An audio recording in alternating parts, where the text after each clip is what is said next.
See, people don't realize what it was like back then. Back then, PS3 was getting demolished by Xbox, and every game was exclusive to Xbox. They reigned supreme for a while, at least until exclusives for PS3 showed up.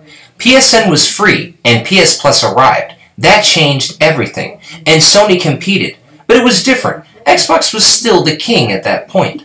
Maybe not as king of the world Sony was during the PS1 and PS2 days, where they fully dominated everything. But still, Xbox was up there, and they beat Sony during the PS3 days. Maybe not as king of the world Sony was during the PS1 and PS2 days, where they fully dominated everything. But still, Xbox was up there, and they beat Sony during the PS3 days. Then the PS4 showed up, and it was the first time in my life that I witnessed the PlayStation dominating over Xbox. Since the PS2 days, they demolished Xbox, and it all started with that awful press conference when I watched back in 2013, right before the KH3 reveal. I was so confused, because they talked about sports and TV, and didn't really mention anything gaming-wise with the console. I wondered if anyone online thought the same thing, and saw it live as it revealed itself. When I saw it, people were saying the same thing. What about the games? Dude, it was bizarre. It made no sense, and shot Xbox in the foot as they were 30 years ahead too soon.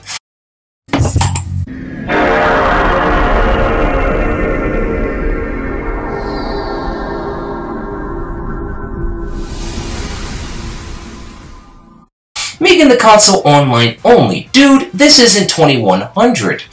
This, at that point in time, was 2013, where people were still playing Game Boys and PS2s. They were still playing that offline. When they did that, that was just the beginning. Then PS4 got timed exclusivity with Call of Duty. Eventually, which is crazy for PlayStation. That's supposed to be Xbox. They've done it for so long.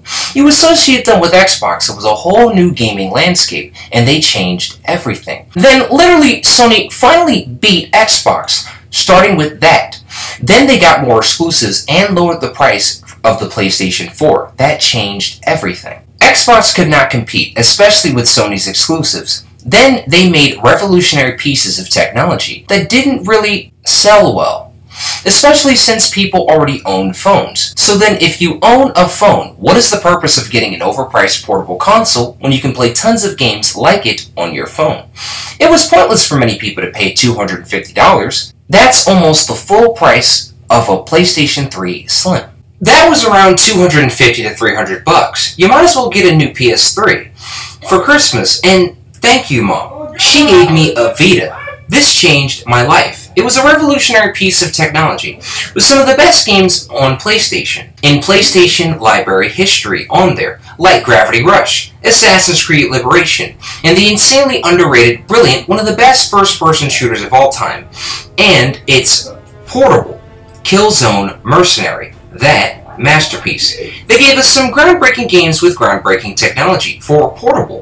The PlayStation Vita, slick, clear, and a great UI, and amazing games, and the battery life was great. It even lets you play PS1 games, and you could remote play PS3 and PS4 games. You could even remote play your own PS4 when you were away from home. It was that advanced. Man, the Vita, bro, I love that. I miss the Vita. It was amazing. And it did not sell well, as the marketing was decent, but it never caught on. It was a little more popular in Japan. That's crazy.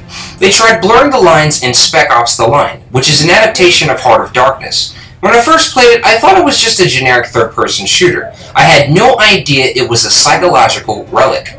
I've seen the entire story on YouTube, analyzed and dissected. It's goddamn brilliant. Then watched Apocalypse Now. For the most part. Street Fighter II is when they first introduced complex fighting mechanics and combos that you would later see as a staple of Street Fighter.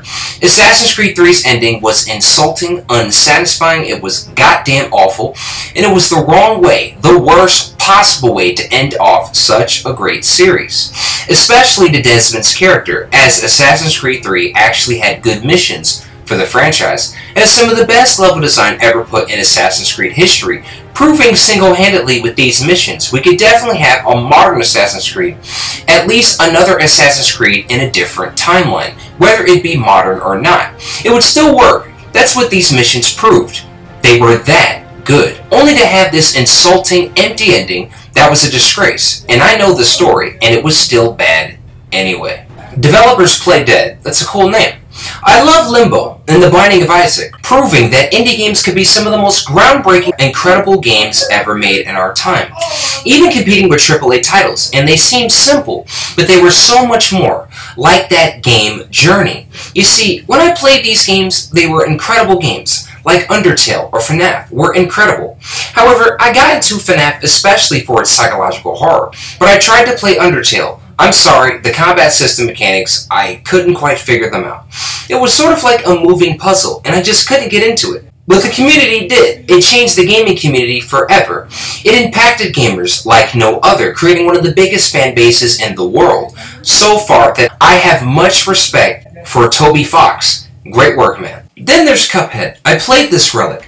This borderline masterpiece is some of the best animation I've ever seen since the 1940s, and they took real cell animation and put it into a game.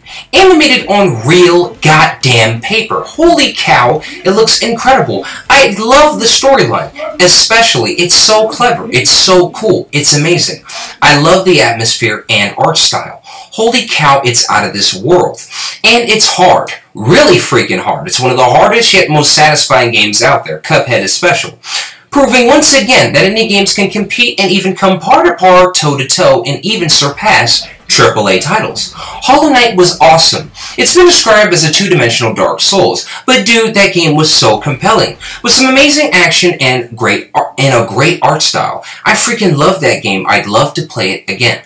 I also love Shovel Knight, one of my personal favorite indies, aside from that relic No Man's Sky, which people got on for not having a bunch of features like multiplayer and sentinels walking around and stuff like that. But they updated that game, and I first played it after the huge overhauls. I got the game on the top of its game, and I got it at the right time. Ultratron. That is my personal favorite indie game. It is a simple game that returns you to a simple time, an arcadey time. This game was mind-blowing. It was outstanding. A game where you shoot these creatures and earn higher scores, move around in these amazing environments, and even upgrade and get new weapons and gear. You literally become a super soldier, and it's awesome. This underrated relic, man, I love Ultratron, and the soundtrack was mind-blowing. I don't know if you've ever played Plaza Burst 2. That famous browser game years ago. Holy cow, that classic. That was a great game. It was essentially an online game like RuneScape. It was browser only, yet it was goddamn compelling, with some great mechanics, amazing movement, and it was online. I remember playing the co-op mode, which had stories that developers and players who also developed created themselves. And it was goddamn awesome. Having a zombies mode, having a slice-only mode, inspired by Halo, dude, Eric Gertz was not fucking around.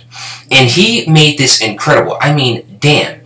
He killed it. Man, he killed it. The soundtrack was iconic as hell.